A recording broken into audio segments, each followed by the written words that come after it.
At the beginning of the show, we talked about having a clear view of savings. That's right. And to see the path to savings, you first have to see clearly where your energy and money are escaping.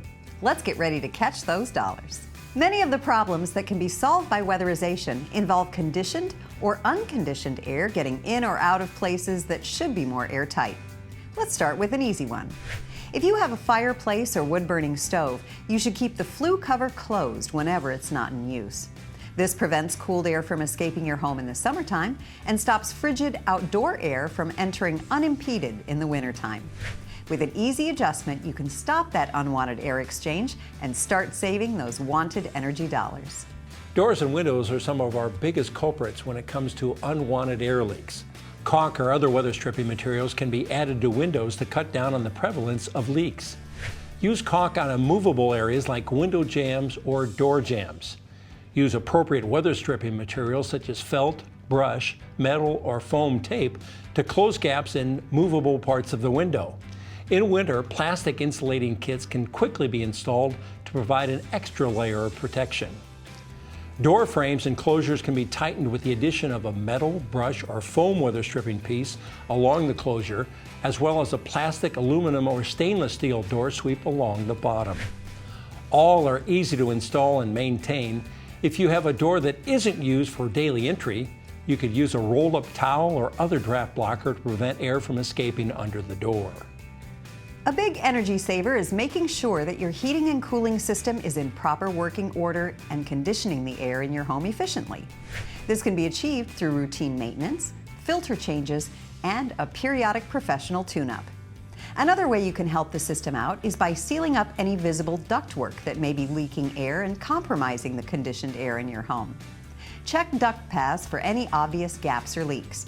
You can sometimes just see a suspect area, or an easy way to confirm is to check the connections between each section of duct. Turn on your heating and cooling system. Place your hand over the connections in the ductwork, and if you feel air against your hand, the connection is loose and there's a leak.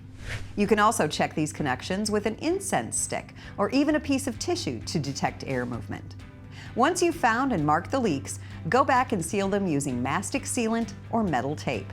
Despite its name, duct tape is not a good material for this, as it's not long-lasting. Pay special attention to connections where vents and registers meet the floors, walls, and ceilings. These are common spots for leaks. Another opportunity for conditioned air loss is insufficiently insulated spaces above or below rooms. The culprit could be a poorly insulated attic. Where the space is open, such as in an attic, it's easy to add in blanket or other filler type insulation to decrease temperature exchange and keep the adjoining room more comfortable. While this example isn't necessarily about air exchange, it is about the surrounding air's impact on your hot water pipes. The simple addition of foam insulation wraps around the exposed pipes conducting hot water through your home can reduce heat loss and raise water temperature by 2 to 4 degrees hotter than uninsulated pipes. This means you can potentially lower your water temperature setting at your heater, and you won't have to wait as long for hot water at your faucet or shower head.